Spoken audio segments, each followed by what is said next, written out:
Hello friend, this is Shalini Srivastava. स्वागत है आपका टीचिंग लर्नर्स में। फ्रेंड्स, आज हम जो है आपको करंट अफेयर्स में एक टॉपिक आपका जो रह गया था विज्ञान एवं प्रौद्योगिकी, इसको पढ़ेंगे। इसमें से जो है क्वेश्चन पूछे जाते हैं आपके। ओके, पिछले आप प्रैक्टिस सेट में या कई एग्जामों में देखिए पूछे गए हैं। तो आज हमने इसलिए इसको शुरू किया है विज्ञान एवं प्रौद्योगिकी, जो बहुत ही महत्वपूर्ण है। 10-12 जो है आपका कोई भी मिसाइल है या पोत है या सिस्टम है, लॉन्चिंग सिस्टम जो भी है, उनको हम देखेंगे। और आप हमारी पिछली वीडियो देखते रहिए, रिवीजन करते रहिए। टॉपिक वाइज हमने पढ़ाया है। ओके, तो हम किस एग्ज़ाम को टारगेट कर रहे हैं? तो पेट और वीडियो। पेट में ज़्यादा समय बचा नहीं है, आप देख रहे होंगे। ओके, आज 7 तारीख हो गया, तो तैयारी करते रहिए। और अगर आप चैनल पर नए हैं तो प्लीज़ चैनल को सब्सक्राइब करिए। हम सीधे आते हैं टॉपिक पे, और जो बहुत ही महत्वपूर्ण होंगे उन्हें हम पढ़ेंगे। ओके, चलिए सीधे आते हैं टॉपिक पे। चलिए अब हम आते हैं सीधे टॉपिक पे, और जो बहुत ही ज़्यादा इंपॉर्टेंट है वही हमने लिया है। आप देख रहे होंगे जो बहुत ही ज़्यादा इंपॉर्टेंट है, एग्जाम में पूछे जाने के जिसमें चांस हो सकते हैं, वही हमने लिया है। तो हम देख रहे हैं क्या है। पहले सीधे हम टॉपिक पे देखते हैं। भारत का पहला स्वदेशी सर्वर कौन सा है? पहला जिसमें लग जाता है वो बहुत ही इंपॉर्टेंट होता है, याद रखिएगा। भारत का पहला स्वदेशी सर्वर क्या है? रुद्र है। ओके, रुद्र है। ओके, भारत का पहला स्वदेशी सर्वर क्या है? रुद्र है। इसे किसने लॉन्च किया है? राजीव चंद्रशेखर ने लॉन्च किया है। नाम क्या है? राजीव चंद्रशेखर। राजीव चंद्रशेखर। ओके, अगर पूछा जाए ये हैं कौन, तो ये हैं एक केंद्रीय इलेक्ट्रॉनिक केंद्रीय इलेक्ट्रॉनिक्स और सूचना प्रौद्योगिकी एवं कौशल विकास मंत्री हैं। याद रखिएगा, भारत का पहला सर्वर, स्वदेशी सर्वर रुद्र है। इसका नाम क्या है? रुद्र है। बहुत ही इंपॉर्टेंट नाम है, याद रखिएगा। इसको लॉन्च किसने किया है? राजीव चंद्रशेखर ने लॉन्च किया है। ओके, फिर आगे देखते हैं कृत्रिम सूर्य, एक इस पर प्रयोग किया गया है चीन में। इसका नाम क्या है? सूर्य का ईस्ट। ओके, इस सूर्य का नाम ईस्ट है और एक कृत्रिम सूर्य है, इस पर प्रयोग किया गया है चीन में, ये याद रखिएगा। फिर बहुत ही इंपॉर्टेंट आता है आपका EOS-04। ओके, EOS-04 ये क्या है? ये है रडार इमेजिंग सैटेलाइट है। क्या है? रडार इमेजिंग सैटेलाइट है। ओके, इसे जो है इसरो के द्वारा PSLV-C52 के द्वारा लॉन्च किया गया है। बहुत ही इंपॉर्टेंट क्वेश्चन ये बनेगा आपका कि ऐसे क्वेश्चन सीधे आएगा। PSLV-C52 के द्वारा कौन सा रडार सैटेलाइट लॉन्च किया गया है? तो EOS-04। ये बहुत ही इंपॉर्टेंट है, इसे याद रखिएगा। चलिए हम एक बार और देखते हैं, ध्यान से सुनिएगा। ये अभी जल्दी हाल ही में फरवरी में लॉन्च किया गया है, इसे ध्यान से सुनिएगा। भारतीय अंतरिक्ष अनुसंधान संगठन यानी कि इसरो ने PSLV-C2 PSLV-C2 के माध्यम से वर्ष 2022 का पहला उपग्रह, ये क्या है? वर्ष 2022 का पहला उपग्रह है, याद रखिएगा। वर्ष 2022 का पहला उपग्रह EOS-04 लॉन्च किया है, याद रखिएगा। EOS-04 लॉन्च किया है। ये क्या है? रडार इमेजिंग सैटेलाइट है। बहुत इंपॉर्टेंट ये बनेगा आपका, याद रखिएगा। फिर आगे हम देखते हैं जेम्स वेब स्पेस टेलीस्कोप। ये एक टेलीस्कोप है जिससे ब्रह्मांड की सबसे गहरी और रंगीन तस्वीर ली गई है नासा के द्वारा। ओके, पूछा जा सकता है कि उस टेलीस्कोप का क्या नाम है जिससे नासा ने ब्रह्मांड की सबसे गहरी और रंगीन तस्वीर ली है? तो वो क्या है? James Webb space telescope. Okay, फिर आगे हम देखते हैं UAV। ये है क्या? ओके, ये है एमेंट एरियल व्हीकल। एरियल व्हीकल है। ये क्या है? DRDO के द्वारा ये जो है इसका सफल परीक्षण किया गया है। और ये बिना पायलट के उड़ने वाला विमान है। बिना पायलट के उड़ने वाला लड़ाकू विमान, बिना पायलट के लड़ाकू विमान है। और इसका परीक्षण कहाँ पे किया गया है? चित्रदुर्ग कर्नाटक में किया गया है। ओके, तो ये इतना इंपॉर्टेंट नहीं है। अगर हाँ ऐसा पूछा जाए कि बिना पायलट के उड़ने वाला लड़ाकू विमान कौन सा है आपका, तो UAV है, एमेंट एरियल व्हीकल। तो ये हो गया। फिर देखते हैं INS वागसीर। इंपॉर्टेंट क्वेश्चन आपका बन सकता है। ओके, ये है क्या? ये मझगांव डाक शिप बिल्डर्स के द्वारा जो है प्रोजेक्ट 75 की छठी स्कॉर्पियन सबमरीन है। ओके, चलिए हम एक बार इसको और देखते हैं। INS वागसीर, ध्यान से देखिएगा। मझगांव डाक शिप बिल्डर्स ने जो है प्रोजेक्ट 75 की किसने? मझगांव डाक शिप बिल्डर्स ने प्रोजेक्ट 75 की छठी स्कॉर्पियन सबमरीन की जो है छठी स्कॉर्पियन सबमरीन ये वागसीर लॉन्च की है। किसने लॉन्च की है? मझगांव डाक शिप बिल्डर्स ने प्रोजेक्ट 75 की छठी स्कॉर्पियन सबमरीन नाम क्या है, INS बागसीर को लॉन्च किया है। फिर उसके बाद हम देखते हैं INS रणवीर। ये क्या है, ये है राजपूत श्रेणी का विध्वंसक पोत है। ये क्या है, विध्वंसक पोत है, इंपॉर्टेंट है, याद रखिएगा। ये नौसेना के लिए लॉन्च किया गया है, INS रणवीर। ओके, तो ये क्या है, राजपूत श्रेणी का विध्वंसक पोत है। ये है नौसेना के लिए इसको लॉन्च किया गया है। फिर से एक बार देखते हैं, मुंबई में, मुंबई में नौसैन्य डॉकयार्ड में भारतीय सेना का विध्वंसक पोत INS रणवीर को जनवरी में लॉन्च किया गया है। ये एक विध्वंसक पोत है और हाल ही में इसमें क्या है, विस्फोट हो गया था जिसमें 3 कर्मी शहीद हो गए थे और 11 लगभग घायल हो गए थे। तो याद रखिएगा, INS रणवीर पूछ सकता है क्या है, ये विध्वंसक पोत है। ओके, अगर पूछा जाए इसका INS रणवीर नौसेना के लिए बनाया गया राजपूत श्रेणी का ये पोत है, तो हमने बताया ही। इसे कब नौसेना में कमीशन किया गया था, तो इसे नौसेना में अगर पूछा जाए कमीशन कब किया गया था, तो 28 अक्टूबर 1986 को, 28 अक्टूबर 1986 को इसे नौसेना में कमीशन किया गया था, याद रखिएगा।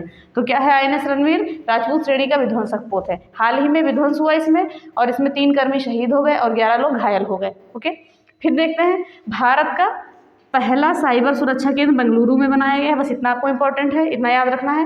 भारत का पहला क्या है, भारत का पहला साइबर सुरक्षा केंद्र क्या है, बेंगलुरु में बनाया गया है। फिर देखते हैं, हवासोंग 12 इंपॉर्टेंट बन सकता है। ये एक बैलिस्टिक मिसाइल है, कहाँ का, उत्तरी कोरिया का। बस इतना इंपॉर्टेंट है। हवासोंग उत्तर कोरिया का क्या है, बैलिस्टिक मिसाइल है। ओके, बस आपको इतना ही याद करना है। इस पे जो है उत्तर कोरिया ने इस पर परीक्षण किया है। फिर देखते हैं, INS निशंक और INS अक्षय।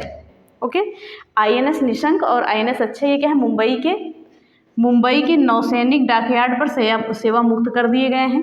ध्यान से सुनिएगा, भारतीय नौसेना के 2 युद्धपोत, कौन कौन से, भारतीय नौसेना के 2 युद्धपोत INS निशंक और INS अक्षय जो है, ओके, इन्हें जो है मुंबई के नौसैनिक डॉकयार्ड पर सेवा मुक्त कर दिया गया है। ओके, चलिए हम एक बार और देख लेते हैं, फिर हम आगे देखते हैं। ये सारे क्वेश्चन आपके इंपॉर्टेंट बनेंगे। भारत का पहला स्वदेशी सर्वर कौन सा है, रुद्र है। कृत्रिम सूर्य पर किसने परीक्षण किया है, चीन ने। EOS-04 बहुत इंपॉर्टेंट बनेगा। इसे किसके द्वारा लॉन्च किया गया है, किसके द्वारा इसका प्रयोग किया गया है, PSLV-C52 के द्वारा। बहुत इंपॉर्टेंट बनेगा, ये कन्फ्यूजन क्रिएट करने वाला भी, और भी ऐसे इसी टाइप के क्वेश्चन आएंगे आपके। अब जेम्स वेब स्पेस टेलीस्कोप, इसके द्वारा है, नासा ने ब्रह्मांड की सबसे गहरी और रंगीन तस्वीर ली है। इस टेलीस्कोप का नाम याद रखिएगा। फिर देखते हैं, UAV क्या है, ये लड़ाकू विमान है, बिना पायलट के उड़ने वाला है। ओके, और ये चित्रदुर्ग कर्नाटक से इसका परीक्षण किया गया है। फिर देखते हैं, INS बागसीर, ये क्या है, मझगांव डाक शिप बिल्डर्स ने प्रोजेक्ट 75 की छठी स्कॉर्पियन सबमरीन लॉन्च की है। ये सबमरीन है, मझगांव डाक शिप बिल्डर्स ने इसे लॉन्च किया गया, प्रोजेक्ट 75 की ये है सबमरीन। फिर INS रणवीर की बात करें तो राजपूत श्रेणी का एक विध्वंसक है। हाल ही में इसमें विध्वंस हुआ, इसीलिए चर्चा में रहा है। तो इसमें 11 कर्मी घायल हो गए हैं और 3 कर्मी शहीद हो गए हैं। अगर पूछा जाए कि नौसेना को कमीशन कब किया गया था, तो 28 अक्टूबर 1986 को नौसेना को कमीशन किया गया था। फिर देखते हैं आगे, भारत का पहला साइबर सुरक्षा केंद्र बेंगलुरु में बनाया गया है।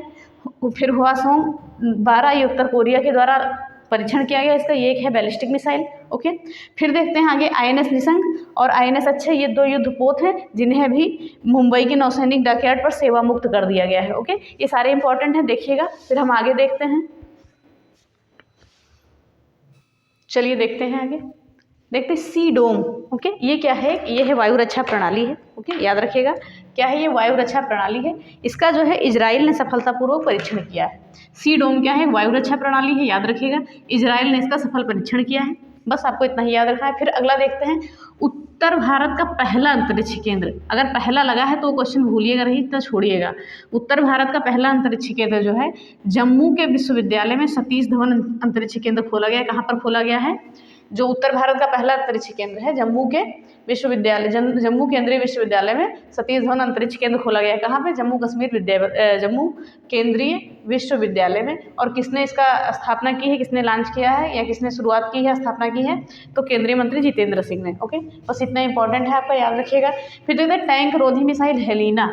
ओके, इंपॉर्टेंट, हेलिना ये नाम इंपॉर्टेंट बनेगा आपका। एक स्वदेशी मिसाइल है और ये किसके थ्योरी पे काम करती है, कौन से फार्मूले पे काम करती है, दागो और भूल जाओ।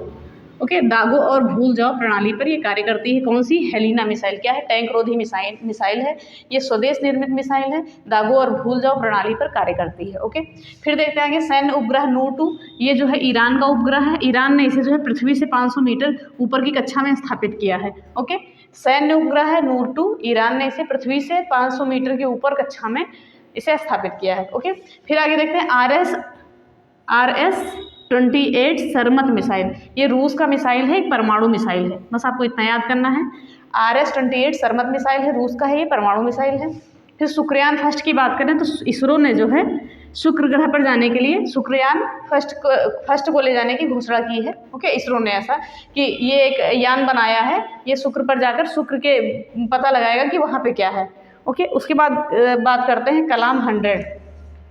ओके, कलाम 100 की बात करते हैं तो ये क्या है? ये विक्रम फर्स्ट के तीसरे चरण के टेस्ट का नाम जो है भारत के पूर्व राष्ट्रपति APJ अब्दुल कलाम के नाम पे रख दिया गया है। ओके, तो कलाम 100 की बात करें, ये विक्रम फर्स्ट के तीसरे चरण के टेस्ट का नाम क्या रखा गया है? कलाम 100 नाम रखा गया है। ओके, इंपॉर्टेंट बन सकता है आपका। ओके, फिर देखते हैं आगे हम। चलिए एक बार थोड़ा सा कलाम 100 के बारे में जान लेते हैं, तो इसको ध्यान से सुनिएगा। भारत के पहले निजी तौर पर निर्मित रॉकेट, ओके, क्या है? ये विक्रम 1 रॉकेट है। रॉकेट विक्रम 1 के तीसरे चरण, ये विक्रम 1 के तीसरे चरण टेस्ट का नाम क्या रखा गया है? इसका सफल परीक्षण किया गया है और इसका नाम रख दिया गया है, ये रॉकेट है, इसका सफल परीक्षण किया गया है, नाम क्या रखा गया है? कलाम 100। फिर देखते हैं PSLV-C3, बहुत ही इंपॉर्टेंट बनेगा। अभी हमने पीछे की स्लाइड में पढ़ा था, PSLV-C2 पढ़ा था, 52 पढ़ा था, तो उसके द्वारा केवल EOS-04 का परीक्षण किया गया था। ओके, EOS-04 का परीक्षण किसके द्वारा किया गया था? 52 के द्वारा, याद करिए। अब देखिए ये है PSLV-C52, इसके द्वारा जो है सिंगापुर की 3 सैटेलाइट, ये कहाँ की है? तीनों सैटेलाइट सिंगापुर, इनका सफल परीक्षण किया गया है। कौन कौन सी सैटेलाइट है? DSEO, न्यूसार और स्कूप 1। ओके, ये सिंगापुर की 3 सैटेलाइट हैं, इसका परीक्षण किसके द्वारा किया गया है? PSLV-C53 के द्वारा, बहुत ही इंपॉर्टेंट बनेगा आपका, याद रखिएगा। फिर GSAT-24, ओके, ये इसरो के द्वारा, ओके, फ्रेंच गुआना दक्षिण अफ्रीका में कोउरू से इसे लॉन्च किया गया है। ओके, GSAT-24, ओके, ये इसरो के द्वारा, याद रखिएगा, इसे इसरो ने, ओके, फ्रेंच गुआना दक्षिण अफ्रीका कोउरू से इसका सफल प्रक्षेपण किया है, याद रखिएगा। फिर देखते हैं जिरकॉन मिसाइल, ये क्या है? हाइपरसोनिक क्रूज मिसाइल है, कहाँ की? रसिया की, और इसका सफल परीक्षण कहाँ किया गया है? बेरेंट सागर में। Okay, Zircon missile hypersonic cruise missile है, रसिया की है, और इसे बेरेंट सागर में इसका परीक्षण किया गया है, इंपॉर्टेंट है, याद रखिएगा। विश्व का सबसे तेज सुपर कंप्यूटर कौन सा है? फ्रंटियर, ये है अमेरिका का। ओके, और दूसरे नंबर पे कौन सा था? फोगाकू, जापान का था। और भारत का एक आता है परम सिद्धि फर्स्ट, ये 111 नंबर पे आता है। ओके, चलिए हम इसको एक बार रिवाइज कर लेते हैं, फिर मेरे 2-4 बचेंगे, और ये जितने हमने बताए हैं सारे इंपॉर्टेंट, इसे ध्यान रखिएगा। सीडोम नौसेना वायुरक्षा प्रणाली है, इजरायल ने इसे सफलतापूर्वक परीक्षण किया है। उत्तर भारत का पहला अंतरिक्ष केंद्र जम्मू केंद्रीय विश्वविद्यालय में स्थापित किया गया है। ओके, फिर टैंक रोधी मिसाइल हेलिना, ये स्वदेशी निर्मित मिसाइल है, ये किस प्रणाली पर कार्य करती है? दागो और भूल जाओ प्रणाली पर कार्य करती है। फिर देखते हैं सैन्य उपग्रह नूर-2, ये ईरान का उपग्रह है, ये पृथ्वी से 500 मीटर ऊंची कक्षा में से स्थापित किया गया है। फिर देखते हैं शुक्रयान फर्स्ट, इसरो ने शुक्र पर जाने के लिए शुक्रयान फर्स्ट को लॉन्च किया है। फिर कलाम 100, विक्रम फर्स्ट के तीसरे परीक्षण के लिए ये एक रॉकेट है, इसका नाम क्या रख दिया है? कलाम 100 रख दिया है। और फिर PSLV-C53 बहुत ही इंपॉर्टेंट है, PSLV-C53 के द्वारा सिंगापुर की 3 सैटेलाइट को लॉन्च किया गया है, इस पर सफल परीक्षण किया गया है, DSEO, न्यूसार और स्कूप फर्स्ट। ओके, फिर आगे देखते हैं GSAT-24, ये क्या है? इसरो ने इसका परीक्षण कहाँ पे किया है? फ्रेंच गुआना में कोउरू से इसका सफल परीक्षण किया है। ओके, फिर देखते हैं जिरकॉन मिसाइल क्या है? ये हाइपरसोनिक क्रूज मिसाइल है, ये रूस की है। ओके, जिरकॉन बहुत ही इंपॉर्टेंट बनेगा नाम आपका, ये हाइपरसोनिक क्रूज मिसाइल है, रूस की है, इसे बेरेंट सागर में इसका परीक्षण किया गया है। फिर आगे देखते हैं विश्व का सबसे तेज सुपर कंप्यूटर फ्रंटियर है, अमेरिकी है, दूसरे नंबर फोगाकू है, और भारत का सिद्धि फर्स्ट है, परम सिद्धि फर्स्ट, 111 नंबर पे आता है। ओके, तो ये आपके कुछ महत्वपूर्ण हो गए, बस 2-3 हम और जान लेते हैं, फिर हम आगे बात करते हैं। चलिए आगे देखते हैं लास्ट में क्या है? हिमरस क्या है? एक रॉकेट लॉन्चिंग सिस्टम है। ओके, हिमरस इंपॉर्टेंट है, आपका याद रखिएगा, एक रॉकेट लॉन्चिंग सिस्टम है। ये क्या है? उच्च तकनीक वाली मध्यम दूरी की रॉकेट लॉन्चिंग सिस्टम है। ओके, और जिसका नाम क्या है, हिमरस है। ओके, उच्च तकनीक वाली मध्यम दूरी की रॉकेट लॉन्चिंग सिस्टम है जिसका नाम हिमरस है। इसे जो है अमेरिका ने यूक्रेन को दिया था। ओके, अमेरिका ने यूक्रेन को ये हिमरस दिया है, याद रखिएगा, अमेरिका ने यूक्रेन को दिया है। ये है क्या, ये रॉकेट लॉन्चिंग सिस्टम है, इसे अमेरिका ने यूएसए को दिया और यूक्रेन को दिया है। फिर देखते हैं SSLV, इंपॉर्टेंट है, याद रखिएगा। SSLV के द्वारा क्या लॉन्च किया गया है, EOS-02 और EOS-04 हमने अभी पढ़ा है, PSLV-C52 के द्वारा लॉन्च किया गया था। ओके, चलिए ध्यान से देखिए, ये क्या है, एक आज़ादी सेट है। EOS-04 क्या है, आज़ादी सेट है। इसे जो है इसरो के द्वारा, ओके, इसरो के द्वारा किसने लॉन्च किया है, SSLV ने लॉन्च किया है। SSLV ने लॉन्च किया है, मोस्ट इंपॉर्टेंट बनेगा आपका, याद रखिएगा। EOS-02 किसके द्वारा लॉन्च किया गया, SSLV के द्वारा। ओके, ये क्वेश्चन पूछा जाता है, बहुत इंपॉर्टेंट है। फिर देखते हैं चंद्रमा का विस्तृत नक्शा किसने बनाया है, चीन की स्पेस एजेंसी ने इसे बनाया है। ओके, चंद्रमा का विस्तृत नक्शा। ओके, तो ये हो गया। फिर देखते हैं भारत का मानव रहित ड्रोन क्या है, वरुण है, इसका दिल्ली में क्या गया है, अनावरण किया गया है। ओके, फिर देखते हैं INS सतपुड़ा, बहुत ही इंपॉर्टेंट बनेगा आपका। ये विश्व के सबसे बड़े नौसैनिक अभ्यास में भाग लेगा, कौन सा है, रिम्पैक। ओके, विश्व का सबसे बड़ा नौसैनिक अभ्यास रिम्पैक, इसमें INS सतपुड़ा जो है भाग लेगा। ओके, फिर देखते हैं हर्मिट क्या है, एक स्पाईवेयर है, पूछा जा सकता है कि हर्मिट क्या है, स्पाईवेयर है। और भारत का पहला डिस्प्ले फैब का स्थापित कहाँ किया गया, तेलंगाना में। ओके, तो ये हो गए आपके महत्वपूर्ण जो थे विज्ञान और प्रौद्योगिकी, इसका टॉपिक दिया गया है, लेकिन इसके अंतर्गत जितने भी सिस्टम हैं सारे आ गए हैं। चलिए हम एक बार और देखते हैं, हिमरस की बात करते हैं। तो ये क्या है, रॉकेट लॉन्चिंग सिस्टम है उच्च तकनीक का, और इसे अमेरिका ने यूक्रेन को दिया था। ओके, फिर आगे बात करते हैं SSLV के द्वारा EOS-02 को लॉन्च किया गया है, इंपॉर्टेंट है, याद रखिएगा। SSLV के द्वारा EOS-02 को लॉन्च किया गया है। PSLV-C53 के द्वारा सिंगापुर के 3 सैटेलाइट को लॉन्च किया गया है, और PSLV-C52 के द्वारा EOS-04 को लॉन्च किया गया है, याद रखिएगा ये चीज़ें। और फिर चंद्रमा का विस्तृत नक्शा चीन की स्पेस एजेंसी ने बनाया है, ठीक है, लॉन्च किया जो भी है। भारत का मानव रहित ड्रोन वरुण है, दिल्ली में अनावरण किया गया है। INS सतपुड़ा क्या है, विश्व के सबसे बड़े नौसैनिक अभ्यास में भाग लेगा, कि नौसैनिक अभ्यास का नाम क्या है, रिम्पैक, बहुत इंपॉर्टेंट बनेगा आपको क्वेश्चन। फिर देखते हैं हर्मिट क्या है, स्पाईवेयर है। और भारत का पहला डिस्प्ले फ्लैप कहाँ स्थापित किया जाएगा, फ्लैप तेलंगाना में। ओके, इसी के साथ आपकी ये क्लास खत्म होती है। ज़रूर बताइएगा कमेंट बॉक्स में कैसी लगी क्लास, और ये सब जितने भी महत्वपूर्ण टॉपिक हम कराने की भरपूर कोशिश कर रहे हैं। और रिवीजन करते रहिए, पिछली वीडियो को देखते रहिए, रिवीजन करते रहिए, क्योंकि उसका कंप्लीट है आपका। ओके, ये भी हमने जुलाई अगस्त तक पूरा आपका ये करा दिया है, जितने भी रॉकेट लॉन्च सिस्टम जो भी लॉन्च किए गए हैं, जो भी सबमरीन थी, सब हमने देख लिया है। तो प्लीज़ शेयर कर दीजिएगा वीडियो, और पिछली वीडियो पढ़ते रहे, रिवाइज करते रहे, जो हम छोटी विविध क्लास में डालते हैं छोटे छोटे वीडियो, उसको भी देखते रहे, बहुत ही इंपॉर्टेंट। वो तो आपका ये 5 मिनट से ही क्वेश्चन उठ सकता है कहीं भी, तो उसका अब देखिए कल कोई नया टॉपिक लाएंगे अच्छा सा। ओके, तो इस साथ ही वीडियो शेयर करते रहिए, आप भी देखते रहिए और रिवीजन करते रहिए। बार बार आप केवल रिवीजन मांगता है आपका, बस आपका एक टॉपिक और बचा होगा तो उसको हम करा देंगे, नहीं होगा तो कोई बात ही नहीं। बाकी आप रिवीजन करते रहिए, करंट का रिवीजन करते रहिए। अब हम आपका हिस्ट्री या ज्योग्राफी सा जो भी इंपॉर्टेंट टॉपिक होगा, जिसमें से क्वेश्चन फंसने की संभावना होगी, 5-6 मिनट, 10 मिनट, 20 मिनट की क्लास आएगी, उसको हम लेके आएंगे। तो ये याद रखिएगा, बस आपको रिवाइज करना है। आप करंट जो है आपने जितने भी वीडियो पढ़ लिए हैं टॉपिक वाइज, सबको रिवाइज करिए। ओके, चलिए इसी के साथ ही क्लास खत्म होती है। तो वीडियो को प्लीज़ लाइक शेयर और सब्सक्राइब करें, बेल आइकन दबाना ना भूलें, और हमारे टेलीग्राम ID को teaching learners by Shalini Srivastava को ज्वाइन कर लें। धन्यवाद, जय हिंद।